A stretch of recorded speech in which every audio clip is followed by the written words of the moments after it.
Bonjour et bonne année. Je suis très heureux de vous avoir avec moi aujourd'hui dans cette sixième opus de mes webinaires qui ont commencé au mois d'avril, je crois, ou mai 2020. Donc, bonne journée, bonne année. J'espère que tout se passe bien pour vous, votre famille, que tout va aller bien et que nous aurons une année formidable. Meilleure qu'évidemment celle de l'année dernière. Alors aujourd'hui, le thème de notre webinaire, c'est le décloisonnement. Décloisonner l'entreprise, grand sujet, vaste sujet. Et derrière ce terme, il y a aussi l'innovation, bien sûr. Est-ce que pour innover, il faut décloisonner ou est-ce qu'il faut recloisonner pour mieux innover? Ça, c'est un vaste débat que je ne vais évidemment pas du tout fermer aujourd'hui parce qu'il va durer très très longtemps. Et je n'ai que 45 minutes, mais encore moins que ça, parce que nous aurons toujours une interaction entre nous, comme d'habitude, pour pouvoir avoir votre feedback et que nous puissions collectivement avoir une intelligence collective. Donc l'agenda, effectivement, c'est le cloisonnement. Est-ce que c'est une malédiction ou est-ce que c'est un bienfait pour l'entreprise, hein? Est-ce que les technologies de l'information et de la télécommunication, les TIC, est-ce qu'elles ont aidé à décloisonner ou est-ce qu'elles ont recréé du cloisonnement qui n'était pas prévu au programme quand on les a lancés? Quelques pistes dont on va pouvoir parler puis échanger. Je vais aussi parler de la mesure. Est-ce qu'on peut mesurer ce fameux décloisonnement? Ça, c'est un vaste sujet. Alors, il y a des pistes, hein, je vais vous en montrer quelques-unes qui pourront vous donner quelques idées après. Et puis, juste deux cas. Alors, le premier cas, ce sera une communauté d'experts entre différents domaines, ou des experts de différents domaines. Et le second cas, si j'ai le temps, je parlerai d'Ubisoft. Sinon, Ubisoft, on en parlera la prochaine fois dans le prochain webinaire qui sera sur les communautés. Donc, voilà, ça c'est le sujet du jour. Et donc, on va commencer par comment vous sentez-vous? Alors, comme d'habitude, vous avez droit avec, vous avez en bas, vous avez une petite flèche. Vous pouvez prendre un crayon, dessiner, prendre une couleur. Alors, moi, je vais prendre peut-être le bleu et je vais mettre « Je suis heureux ». Hop, voilà. Donc, ça, c'est moi.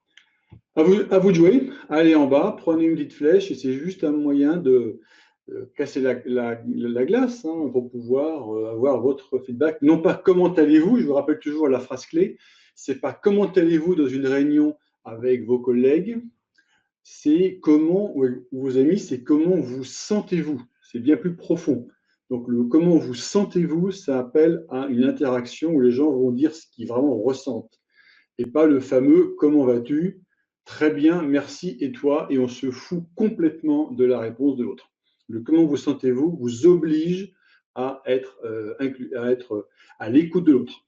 Donc c'est fondamental, pensez-y, comment vous sentez-vous? Ah, il y en a un ou une qui est fatigué, mais le reste, effectivement, se sent heureux. Donc, nickel, je suis content pour vous. Et donc, on continue avec la suite des événements. Alors, n'oubliez pas, vous avez le chat en bas. Mais Elodie, bonjour aussi à toi, Talia aussi, Cédric aussi. On connaît quelques-uns qui sont déjà sur le chat. Donc, ce qui nous réunit aujourd'hui, ça, c'est le feedback que j'ai reçu de votre part. C'est tout ce qui les inputs que vous avez fait lors de l'inscription pour ce webinaire. Et clairement, on voit que le décloisonnement dans la R&D, c'est un sujet récurrent qui vous intéresse tous. Le lien entre le knowledge management, le KM, knowledge management et la R&D, les crises, accompagner les managers dans ce fameux contexte actuel, et donc les cloisons qui ont été créées, même physiques, entre nous en télétravail, c'est une cloison déjà avec les autres, hein. Passer du mode hiérarchique au mode transverse, éveiller le besoin du collaboratif, tout ça, effectivement, c'est plein de sujets qui sont, je vais en traiter quelques-uns aujourd'hui, mais c'est des sujets, effectivement, qui sont des sujets liés au décloisonnement et à l'innovation, bien sûr. Donc, merci beaucoup d'avoir fourni toutes vos problématiques. Ce sont les vôtres et je vais essayer d'en traiter quelques-unes aujourd'hui, ce matin. Donc, le cloisonnement, est-ce qu'il fallait en faire ou pas? Ça, c'est le grand sujet, mais il faut revenir un peu en arrière dans l'historique de l'entreprise, hein. Pourquoi a-t-on cloisonné? Pourquoi a-t-on créé la fameuse organisation matricielle? Si vous êtes dans une grande entreprise, une multinationale, vous la vivez tous les jours, hein, avec les fameuses business units qui traitent de différents sujets liés au business, hein, et qui souvent sont réorganisés parce qu'on les change régulièrement. Et puis, vous avez les pays, par exemple, dans lesquels les différents business units vont vendre leurs produits. Donc, là, tout de suite, on voit très bien qu'il y a un cloisonnement, un double, hein, avec l'effet BU, l'effet pays. Et clairement, pour casser ce cloisonnement, on a créé les BU qui vont déjà permettre aux pays de pouvoir, disons, échanger entre eux. Alors qu'avant, c'était pays, pays, pays, pays, et puis chacun était dans son coin. Et toutes les boîtes l'ont adopté parce qu'en fait, il y avait un intérêt business énorme. Si on a ce cloisonnement par business, eh bien clairement, on est plus efficace parce on est efficace dans son business et donc on vend beaucoup mieux, on est efficace. Il y a plein d'exemples d'entreprises qui ont performé dans les années 80-90 parce que justement, elles avaient utilisé ce système de business units qui fait qu'elles ont été très efficaces par rapport à ça. Il y a aussi un autre besoin qui est humain, c'est le besoin d'être avec ses pairs, d'être dans une tribu. Si on cloisonne, c'est qu'on est avec des gens avec qui on se sent bien. Donc, c'est sûr que les gens du département finance se sentent mieux avec leur père de la finance qu'avec les départements, je ne sais pas moi, R&D, au hasard. Et donc, c'est clair que le besoin, effectivement, d'avoir les mêmes codes, les mêmes objectifs, les mêmes langages, fait qu'on a envie de cloisonner inévitablement son mode de fonctionnement. Et puis, là aussi, le travers, bien sûr, de tous ces business units, mais qui était aussi l'intérêt majeur, c'est qu'on disait aux gens, vous avez votre budget, votre PNL, hein, Profit and Loss, qui n'a pas entendu parler du PNL de son organisation. Et donc, on disait, voilà, tu dois maximiser ton PNL. Donc, ça veut dire, je suis dans mon tunnel, dans mon silo, et j'y vais à fond. Et comme on me rétribue uniquement sur le PNL que j'ai fait, et ben, le reste, je m'en fous. Ce qui m'intéresse, c'est moi. Donc, clairement, ça a causé, évidemment, des problèmes. D'où la notion de malédiction qui est apparue, évidemment, après ça. Il est évident, lorsqu'on est dans un mode, avant, c'est journée des produits, donc clairement, business unit, c'est journée des produits. Puis après, on a passé au mode de vente de solutions. Et c'est là qu'on s'est dit, solution, ça veut dire être transverse, parce qu'une solution, c'est un mélange de services, de produits, on package différents produits entre eux, on met une couche de solution autour, un peu de consulting, et ça veut dire qu'il faut faire parler les gens entre eux. Ou alors, c'est dans tout ce qui est, même la production, il fallait mettre, plutôt que d'avoir le marketing qui donne des objectifs de vente et la prod qui fait les produits qui n'écoute pas le reste, et après, on a les grossistes qui vont acheter, se dire, je mets ensemble tout le monde dans une même ligne pour que les échanges aient lieu au-delà des murs de chacun, ce fameux silo, pour qu'on optimise la production par rapport à ce que les grossistes demandent et ce que les clients demandent, et en amont, ce qu'on peut fournir, et donc informer les fournisseurs qu'on a une demande qui va venir. Donc, clairement, on a besoin de casser les silos, donc de faire du transversal. Donc, au-delà, ce qui est arrivé, c'est qu'au-delà de la fameuse, effectivement, donc matricielle, hein, on a créé d'autres axes. L'axe projet, parce que le projet allait transpercer les business et les pays. On a aussi créé l'axe segment de marché. Je vends à un segment de marché l'hôpital, et donc je vends des solutions pour l'hôpital. Donc j'ai un segment de marché hôpital qui va toucher uniquement les gens intéressés par tout ce qui est la santé, et donc ça va prendre des gens dans des projets bidules, dans des pays machins et dans des BU trucs. Vous voyez un petit peu, on commence déjà à faire. On rajoute là-dessus aussi les communautés, évidemment, qui sont une autre manière de casser les silos. Et on a effectivement plein de silos qu'on recrée aussi par rapport à ça. Alors aussi, évidemment, il y a eu l'aspect rivalité. Qui dit silo dit PNL pour moi, ça veut dire que les autres sont des ennemis, et donc je vais essayer de maximiser mon propre intérêt. Hein. Et donc, clairement, l'optimum local de chacun n'est pas égal à l'optimum global de l'entreprise. Ça, vous l'avez tous vu. Chacun optimise pour lui, mais globalement, la boîte est moins bien. Donc, il y a toujours une problématique, c'est comment j'optimise mon local tout en optimisant la valeur globale de l'entreprise. Tout à l'heure, j'ai parlé du langage. Le langage, aussi, c'est une malédiction. Chaque business, chaque métier a son langage. Et les acronymes qui sont la plaie de l'entreprise sont la conséquence de ce langage propre. Et c'est un frein à avoir des jobs où on change de business parce qu'il faut réapprendre un nouveau langage. Donc, s'il n'y a pas des moyens d'apprendre le langage des autres, alors vous êtes coincé dans votre propre domaine, car vous ne comprenez pas les autres qui ont leur propre langage, leurs propres acronymes. Donc, ça, et clairement, qu'est-ce qui se passe pour les salariés? Ils se rendent compte qu'ils sont moins créatifs, moins autonomes, parce qu'on leur dit, reste dans ton tunnel, tu reportes à moi, c'est mon PNL, ne bosse pas avec les autres, parce que si tu bosses avec les autres, tu vas perdre du temps pour moi, donc moi, j'y gagnerai pas.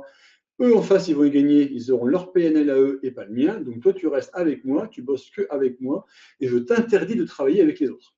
Et ça, c'est le travers inévitable de ce système qui dit mon bonus, c'est ma production, c'est mon équipe. Donc, ça limite l'autonomie. Le salarié maintenant contemporain n'a pas envie qu'on le limite. Les jeunes sont dans un mode beaucoup plus, collaboratif et extérieur. Et clairement, ça n'a pas d'impact sur le recrutement. Imaginez très bien que ça va poser des problèmes, des gens qui ne voudront pas rester dans une boîte qui est en mode de silo. Donc, tout ça, c'est effectivement la malédiction du silo. Alors moi, je pense que c'est important. Pourquoi c'est important par rapport à... Parce que clairement, l'innovation est freinée à cause de ça. Si on n'innove pas assez bien, c'est parce que justement, les silos empêchent l'innovation. Chacun a décidé dans son coin. Mais quand on ne met pas les gens ensemble parce qu'on n'a pas envie, pour des raisons que j'ai expliquées juste avant, et bien évidemment, on aura moins d'innovation. La seconde aussi que j'aime bien, c'est le bien-être au travail. Rappelez-vous, j'ai œuvré dans une vie antérieure dans un grand groupe, Schneider en particulier, et j'étais en charge d'un programme de bien-être au travail pour la fonction informatique. On était 2000 personnes et j'ai lancé un gros projet. C'est vrai que la notion qu'on a quand même, là aussi on a désiloté les différents pays dans lesquels était implémentée la fonction informatique, et de même aussi, on a au sein même des équipes qui étaient chacun dans leur coin, on a créé des liens entre elles, et ça a permis justement une meilleure vie au travail. Donc on a cassé les silos naturels des projets et des équipes qui étaient chacune dans leur domaine. Et puis l'impact sur le recrutement, parce que clairement, on veut recruter des talents, c'est-à-dire des gens compétents au sens très large, qui peuvent faire l'affaire, et si on n'a pas un mode de fonctionnement qui favorise l'échange, l'entraide et le partage de bonnes idées, et bien clairement, les gens vont aller voir ailleurs. Donc typiquement, vous êtes coincé dans un mode, vous n'avez pas le choix. Donc pour ça, je pense que c'est important, mais beaucoup d'entreprises pensent que c'est aussi important pour elles, bien sûr. Donc, effectivement, c'est ma conviction parce que moi, je suis un grand fervent du partage depuis très, très, très longtemps. Je suis dans le management des connaissances depuis très longtemps parce que justement, je crois beaucoup en le partage. Et je crois beaucoup en les communautés comme étant un vecteur de partage. Mais attention, les communautés peuvent aussi mener à des silos. Donc, c'est pour ça que tout à l'heure, on va en parler dans le cas pratique, comment éviter les silos dans les communautés. Ce qui paraît un peu un oxymore, mais c'est possible d'avoir des silos dans des communautés qui sont justement faites pour éviter les silos. Et donc, effectivement, j'accompagne aussi toute cette transfo digitale par rapport à ça, parce qu'in fine, l'innovation, elle permet aussi de valoriser les connaissances et donc d'avoir une transfo qui s'accompagne, qui marche beaucoup mieux.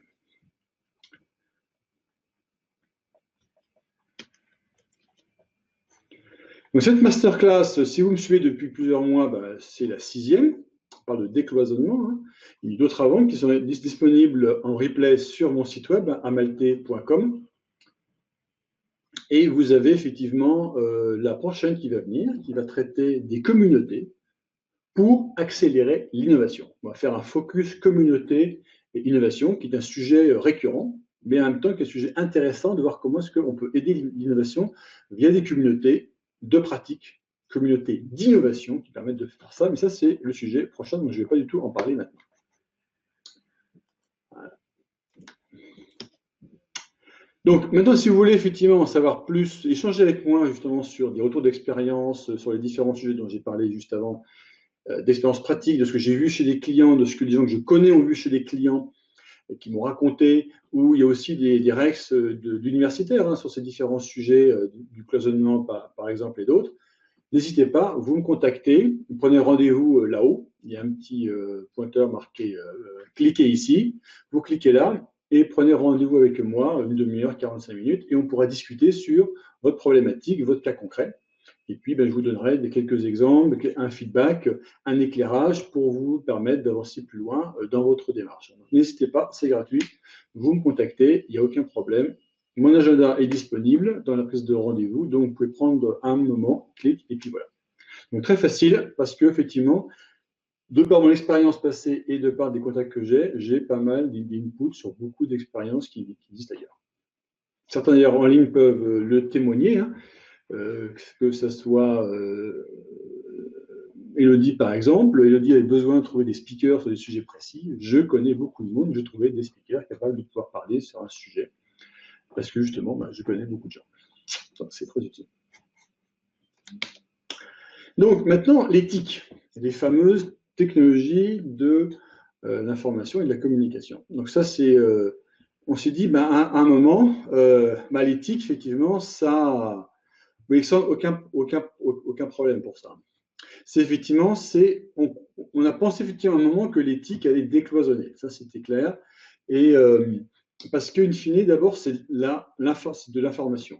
Je vous rappelle, l'information, c'est le pouvoir. Donc, beaucoup de managers se sont dit, si je cloisonne et que je gère l'information, je suis tranquille, les gens n'iront pas ailleurs, ils iront par moi, donc tout ira très bien. Évidemment, le management n'a pas envie que l'information circule en dehors de lui. D'accord. Et donc, au départ, il y a eu l'histoire des réseaux sociaux d'entreprise, mais avant ça, il y a eu des réseaux sociaux extérieurs. Rappelez-vous LinkedIn et surtout Facebook dans les années 2006, hein, c'était le tout début. Beaucoup de boîtes ont vu ça un peu avec des grands yeux, que les gens vont discuter en dehors. Ils vont commencer justement à casser les silos.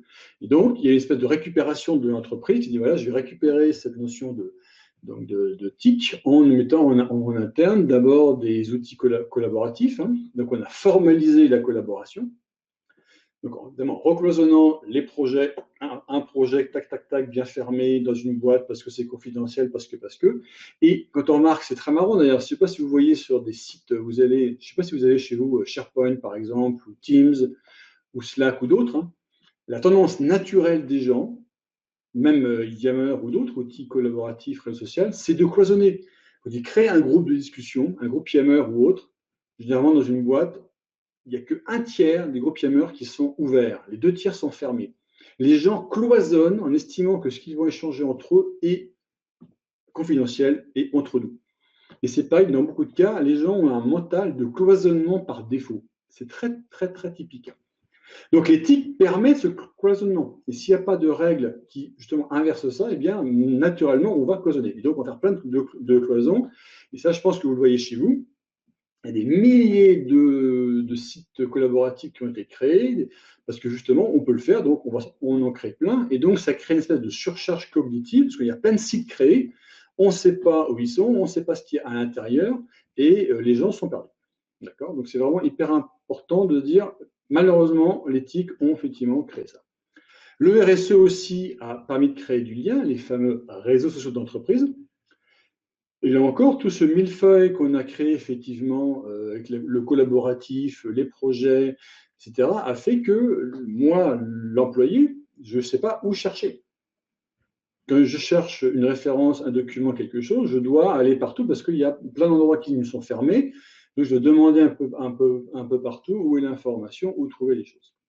Et donc, comme ce n'est pas organisé, eh bien, il ne sait pas où, d'abord, où mettre l'information, problème numéro 1, à cause des cloisons, où est-ce que je mets la bonne information, d'où une problématique de gestion de l'information et même de gouvernance de l'information.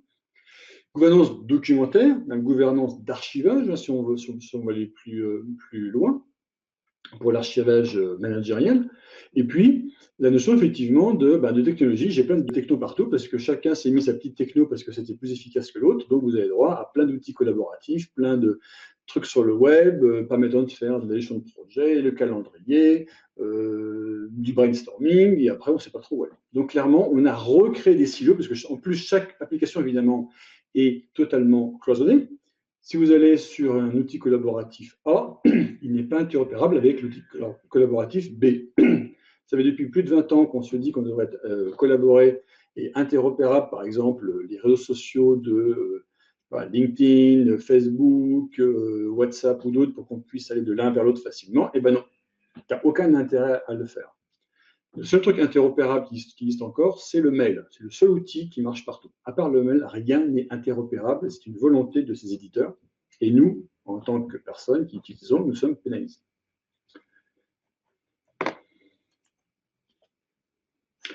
Alors, quelques pistes pour décloisonner.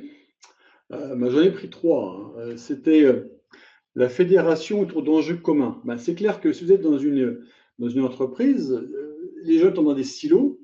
Les enjeux communs, donc tout ce qui est la stratégie de l'entreprise, les grands enjeux permettent de fédérer les gens. Un exemple typique là, que j'ai en tête chez un client il n'y a pas très longtemps, c'est un office d'habitat qui rachetait un autre office plus petit, d'accord, en Bretagne. Et donc, eh bien, il fallait, ils sont à peu près 300 personnes, je crois, ils ont racheté à peu près un office d'une cinquantaine de personnes, une 30 personnes. Eh bien, ça a été un enjeu commun, racheter l'autre chose. Et donc, faire en sorte qu'en face, le rachat se passe bien. Et objectif commun, enjeu commun, ils se sont tous démerdés pour que ça marche bien.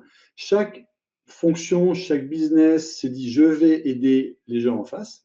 Et rapidement, ils ont co-construit, ils ont mis en place des choses communes qui fait que l'absorption de cette nouvelle entité, de l'entité qui est acheteuse, s'est très bien passée.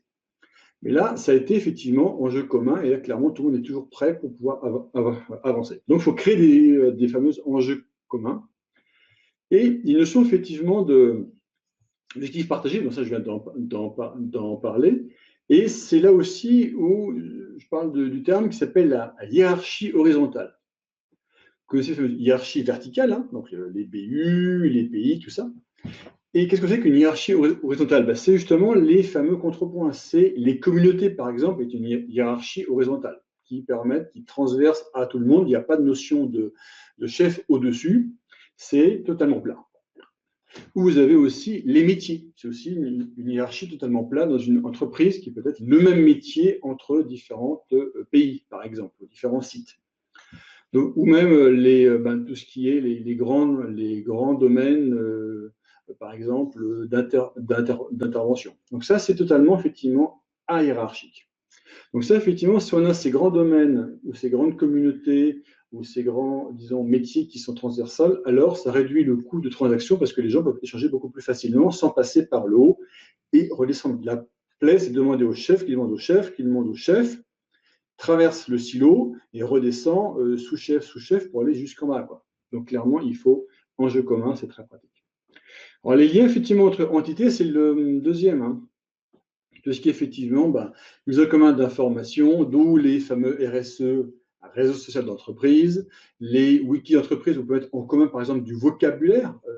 Chez Schneider, quand j'ai mis en place avec mon équipe le Wikipédia d'entreprise, un des buts ultimes, c'était de favoriser la collaboration en ayant un langage unique pour que les gens se comprennent. Éviter l'effet tour de Babel. Et clairement, c'était très utile parce qu'au départ, le premier alimentation, c'était les acronymes. Les gens ont mis des milliers d'acronymes dedans, des centaines, de telle manière qu'ils se comprenaient enfin entre business units, entre fonctions. Et ça, c'est un effet énorme de créer du lien parce que les gens se comprenaient enfin et dans les réunions, les gens comprenaient ce que disaient les gens parce qu'ils pouvaient chercher dans le Wikipédia interne, dans l'encyclopédie, que voulait dire tel acronyme qui avait été marqué sur une slide, par exemple. Et la vue orientée client, c'est aussi l'autre qui était important, c'est qu'on ne pense pas vue business unit, on va en vue client. Donc effectivement, avoir la vue du client et que ça revienne en arrière, c'est fondamental pour créer du lien entre entités. Et typiquement, quand on vend des solutions, c'est la vue du client, d'où les fameuses account managers, les fameuses global account managers, les GAM, dont le rôle justement, c'est d'avoir la vue du client dans l'entreprise, après d'aller chercher les différentes personnes qui pourront aider le client, quelle que soit la problématique, quel que soit le pays concerné.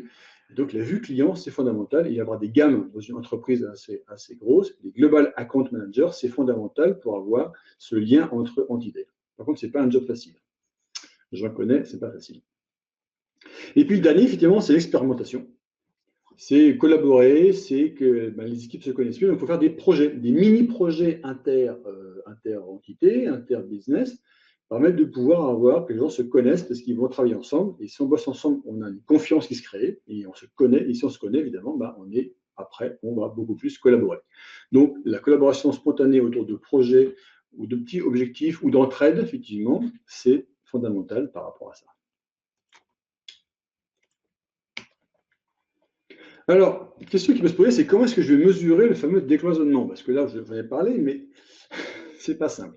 Alors, je dirais, il y a trois possibilités. Alors, la première, c'est une mesure technique. Alors, je ne sais pas si vous connaissez ce qui s'appelle l'analyse des réseaux sociaux, le SNL, Social Network Analysis. L'idée, c'est de se dire, voilà, j'ai des données sur les gens qui sont capturées par les systèmes informatiques, comme par exemple avec qui j'envoie des mails. Donc, c'est les fameuses métadonnées que l'on a. J'envoie des mails à quelle personne, à quelle fréquence. Je suis dans un groupe de discussion, Yammer par exemple, ou Facebook avec des gens, Facebook Pro évidemment, le Workplace. Et donc, je discute avec des personnes à droite et à gauche. Je fais des projets avec ma chaîne de truc. Donc, le système capture tous mes contacts que j'ai avec plein de gens différents. Et là, après, je peux recréer une carte de mes relations avec d'autres personnes. Et donc, de pouvoir avoir une espèce de carte globale des relations des gens avec les autres. Et de voir aussi quels sont les gens un peu nœuds centraux, ceux par qui on passe. Et voir s'il n'y a pas des clusters indépendants qui sont en relation avec personne. Alors, ça peut être fait au niveau des gens. Ça peut être, bonne question, je vais en parler après, Alexandre, du GDPR, du RGPD. Après, ça peut être des questions, des clusters liés aussi. Alors, on peut aller au niveau, non pas personne, mais au niveau un peu plus macro, équipe. Si on est au niveau équipe, par rapport au RGPD, ça va très bien. Parce qu'on peut effectivement comme ça se dire, telle équipe communique bien avec telle autre équipe et pas telle autre. Donc, on peut voir au niveau macro, comme c'est anonymisé, ça va très bien. Effectivement, au niveau de la personne, c'est un problème de personne, de données personnelles. Donc, ceci, évidemment, n'est possible que si, en France, que si vous avez, évidemment, prévu avant la chose, soit c'est un petit prototype que vous faites un peu en douce pour voir ce que ça donne, ou alors il faut prévenir, effectivement, les gens de manière importante, ou des gens qu'on va faire ce genre d'études et être au courant qu'eux, effectivement, ils pourront opt-out, ne pas vouloir être à l'intérieur. Ou alors faire du opt-in qui dit, ben, je veux rentrer dedans parce que ça m'intéresse. Mais en dehors de la France, il y a des pays qui font ça très très bien. Aux US, où il y a beaucoup moins de problèmes ou de règles effectivement liées au RGPD, ça se fait assez fréquemment d'avoir ce genre de carte. Alors ça paraît, c'est très utile du moins au niveau, alors ça peut être au niveau d'une communauté, donc pareil, j'agglomère communauté, équipe et d'autres, et voir les liens qu'il peut y avoir, et ça peut être très intéressant par rapport à ça. Donc, pensez-y, c'est une manière de mesurer effectivement le cloisonnement. Ou alors, ça peut être des indices. Hein. Imaginez que le système calcule le fameux réseau, ne le montre pas, mais après, on dérive des indicateurs qui permettent de pouvoir mesurer que globalement, bah, les gens sont plutôt communicants ou pas. Il y a des clusters, pas de clusters, etc. Donc ça, on peut faire des mesures globales. Ça s'appelle l'analyse de réseau, l'analyse de graphe. J'en ai fait. Et ça marche, mais voilà. Quand le graphe est gros, c'est un peu compliqué, mais ça marche très bien. Le deuxième, c'est le sondage. Hein, c'est demander aux gens, est-ce que, par exemple, une question typique qui a lieu dans certaines entreprises, c'est demander si la coopération se passe bien entre entités. Et donc, comme ça, on peut voir le feeling des gens si on pense que ça coopère bien ou pas. Après, on peut se comparer avec d'autres entreprises parce qu'on fait faire ce sondage par une boîte extérieure qui anonymise les résultats. Donc, on peut savoir si on est meilleur ou moins bon que d'autres entreprises du même secteur, par exemple. Ce qui est aussi un bon moyen de pouvoir voir comment améliorer effectivement cette coopération. Et souvent, ce qui compte, ce n'est pas le résultat, c'est le plan d'action après que mettent les managers en place pour améliorer cette fameuse coopération qu'il peut y avoir entre équipes. Donc, c'est fondamental d'avoir un plan d'action qui soit la conséquence de ce sondage et surtout qu'on mesure après l'année suivante, est-ce qu'il y a eu un plan d'action, est-ce qui a été mis en œuvre. Ça, c'est important pour être sûr que dans la durée, ça va marcher. Et puis, in fine, les success stories, très pratiques pour pouvoir avoir une espèce de vue, une espèce de bonnes histoires de voilà ce qui s'est passé entre tel et tel pays, telle et telle entité, pour montrer que ça marche et que de la valeur a été créée. Alors, on va se faire un petit klaxon pendant quelques minutes, car on va se faire, avec tout ça, à votre avis, c'est à quoi pourrait ressembler l'entreprise idéale décloisonnée. D'accord? Donc ça, je vais vous mettre le lien dans le chat. Hop, voilà. Vous cliquez sur le lien du haut. Sinon, si vous avez déjà un compte Klaxoon, vous cliquez sur le code en bas, vous le mettez en bas et vous avez directement accès. Effectivement, vous avez beaucoup d'accès à l'information, à créer des communautés, trouver toute l'information, visibilité de communication, interaction entre les métiers. Ça, c'est pour les collaborateurs. Et pour les managers, les modes projet, responsabiliser l'employé, créer des ponts, des passerelles, échanger sur le chat, projet transverse, bien sûr. Mettre au point une charte utilisée par l'ensemble du COMEX. N'oubliez pas, si c'est dans la partie de droite, de mettre la bonne couleur. Effectivement, tout à l'heure, je n'avais pas parlé de ça, des bonus des membres du COMEX. Effectivement, si vous avez des bonus partagés, que votre bonus dépend non seulement de votre entité, mais aussi des autres, alors ça favorise fortement la collaboration. Si c'est uniquement dans votre propre département, vous ne collaborez jamais. Donc le système de bonus est fondamental pour pouvoir modifier justement la manière de travailler. Et forcer les gens à collaborer beaucoup plus. Okidoc, il est 35, il en reste 10 minutes. Je vais vous parler de cas pratique pour avoir votre feedback. Donc, on va revenir sur mes slides. D'accord. Donc, vous quittez Klaxoon et je vais vous montrer deux cas pratiques. Un sur, le deuxième sera peut-être la prochaine fois. Voilà. Donc, premier cas pratique, évidemment, c'est un cas d'expert. L'idée, c'est la suivante. Vous avez effectivement une entreprise où je travaillais, donc je ne donne pas de nom. Mais je l'ai vu aussi ailleurs, c'est pour ça que c'est un exemple. La DSI favorise des communautés autour des pratiques digitales, des grands domaines digitaux de la DSI, parce qu'ils se rendent compte qu'il faut absolument que les grands domaines soient et des communautés qui permettent aux gens qui sont dans ce domaine-là, des sachants, des experts ou même des débutants, de pouvoir progresser dans leur métier. Et donc, elle lance aussi un programme de développement d'expertise pour que on ait effectivement que les experts puissent monter en grade, aussi monter en connaissance au sein de leur domaine pour pouvoir être des référents par rapport à leur domaine. Et puis aussi, elle demande à ce que les experts en question soient membres des communautés, des domaines. Tu ne peux pas être expert si tu n'es pas membre d'une communauté. Ça, c'est fondamental. Et la problématique, évidemment, c'est, encore une fois, le silo. C'est que chaque communauté dans un domaine a tendance à être dans son domaine. Et donc, comment casser les fameux silos créés par ces communautés qui étaient justement faites pour casser des silos. C'est un peu paradoxal, mais c'était comment faire. Et puis, l'autre besoin, c'était de trouver des solutions innovantes pour le business. La DSI joue le rôle aussi de conseillère pour le business, fait des prototypes, et donc c'est comment trouver des choses innovantes qui pourront aider le business par rapport à ses clients. Voilà la problématique du départ. Et donc, non, pas accès au micro, Marie-Christine, que le chat. Et là, donc, la notion, c'est de dire, voilà, on va créer une communauté des experts SI. Donc, non seulement j'ai des communautés par domaine, mais en même temps, je prends les experts dans ces différents domaines et je vais les mettre en relation dans une communauté transverse à tous les domaines, où je mettrai que les experts qui ont été nommés experts via un processus du système d'expertise. Et donc, dans ces cas-là, j'ai mes experts uniquement entre eux, mais de différents domaines. Et avec eux, c'est comment est-ce qu'on va travailler ensemble? Qu'est-ce qu'on va faire entre nous? Donc, on va co-construire avec eux, évidemment, ce qu'il faut faire.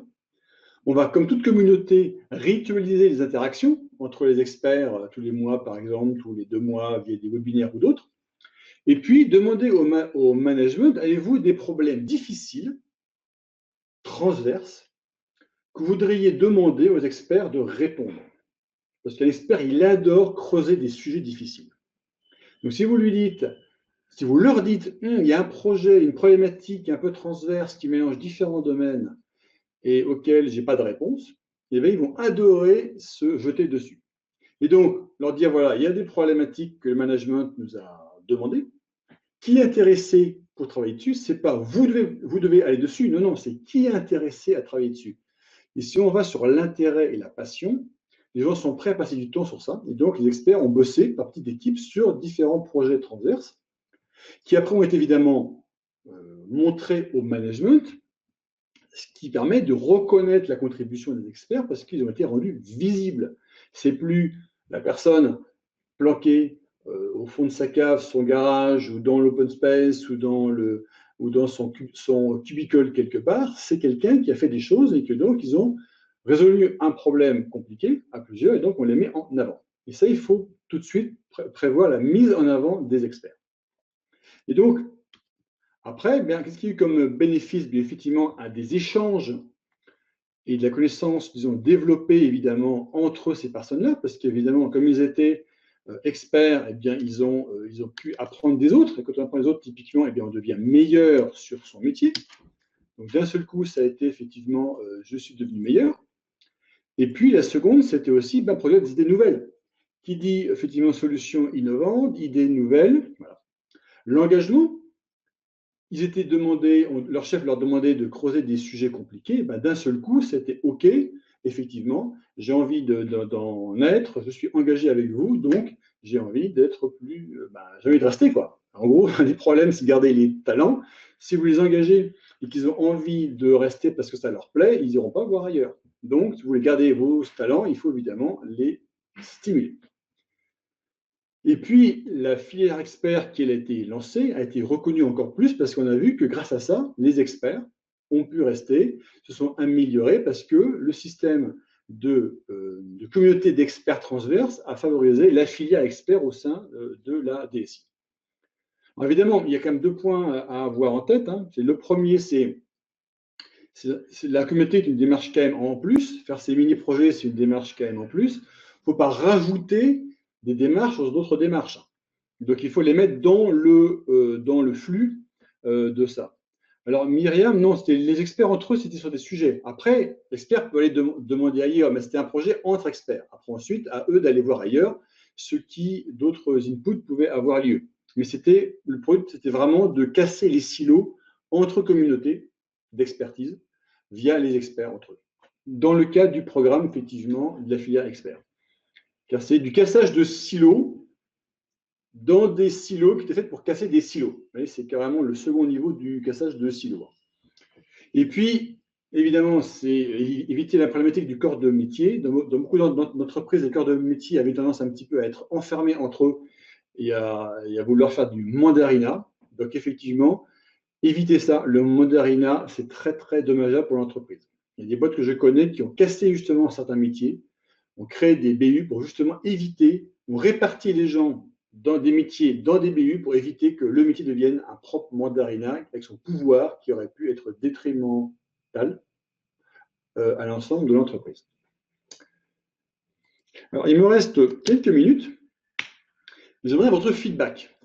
Je n'ai pas le temps de faire la deuxième cas qui donc était Ubisoft, mais ça, je le ferai le mois prochain. Je vous laisse deviner, c'est sur Ubisoft, sur les communautés d'Ubisoft et comment aussi Ubisoft a réussi à faire de l'innovation. Ça, je vous laisse pour le mois prochain.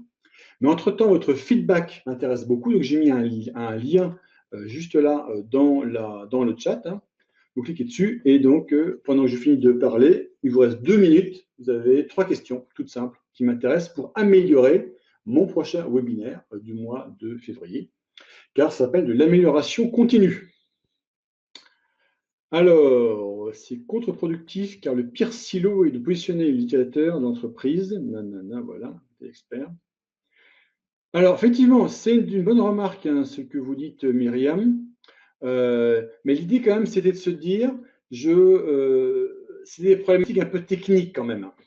Mais l'intérêt des fameux experts, c'était quand même qu'ils puissent essayer de casser le silo. Je rappelle qu'aujourd'hui, mon thème, c'était décloisonner. Donc, en décloisonnant, effectivement, c'était pour éviter que chacun reste dans son coin. Maintenant, vous avez raison, si on ne met pas les utilisateurs dans la boucle et les clients surtout, les fameux clients dans la boucle par rapport aux besoins de la boîte, on va faire des produits qui correspondent à ce que la boîte pensait qu'elle devait faire et pas ce que les clients veulent. Donc, effectivement, typiquement dans une démarche d'innovation, les clients, c'est fondamental pour ça.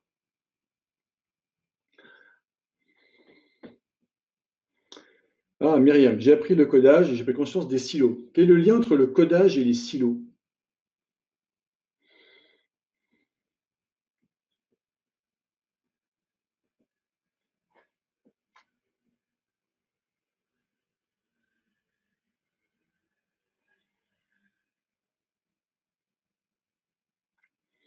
Donc, n'oubliez pas, je vous rappelle,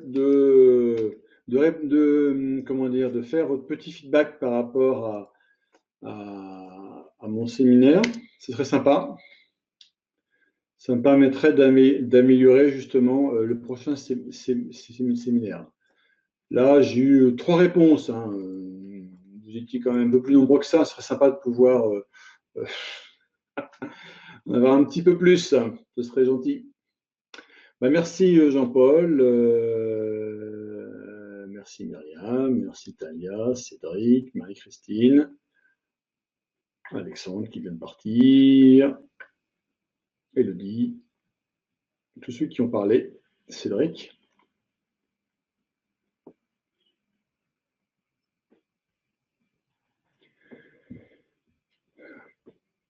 Et bah, bonne journée à tous. Et puis à très bientôt. Le mois prochain, c'est vers mi-avril, mi-février, mais vous recevrez effectivement le sujet. Mais bon, c'est en replay. Vous aurez toujours pareil. Le replay sera disponible sur mon site web amalté.com. Vous aurez le replay disponible d'ici une semaine, ainsi que les slides que vous pourrez effectivement consulter. Et le mois prochain, on parlera entre autres de Ubisoft, n'oubliez pas. Le thème de février, c'est les communautés et l'innovation. Comment la communauté peut aider l'innovation. Et on va parler de différents cas, dont justement le cas d'Ubisoft.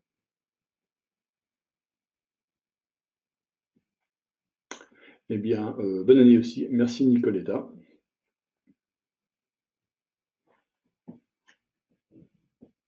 Et n'oubliez pas de répondre au petit questionnaire. Ah, 8 réponses, super, merci beaucoup, c'est super sympa.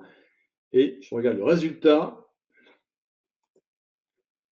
L'évaluation, j'ai un 4,25 sur 5 de taux de satisfaction. Donc super sympa, merci beaucoup. C'est ça. Donc 4,5 sur 5. Bravo, merci beaucoup. C'est sympa. Et je vais pouvoir comme ça être. Merci beaucoup pour votre feedback et je vous souhaite une très très bonne journée.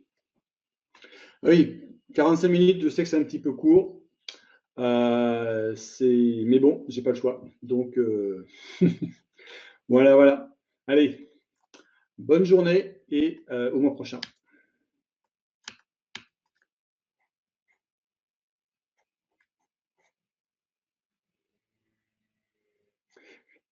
Le questionnaire, Marie-Christine, il est là.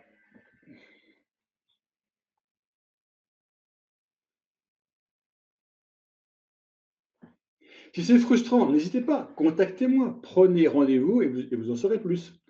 Donc, Sportes, contactez-moi, prenez rendez-vous là-haut. Hein. Je vous rappelle, il y a toujours la petite flèche du haut. Vous prenez rendez-vous là-haut et vous aurez comme ça directement accès à un peu plus d'informations sur ces différents sujets. Voilà, voilà. Eh bien, je vous souhaite une très bonne journée, un très bon mois de janvier et un très bon début d'année. À très, très bientôt. Au revoir.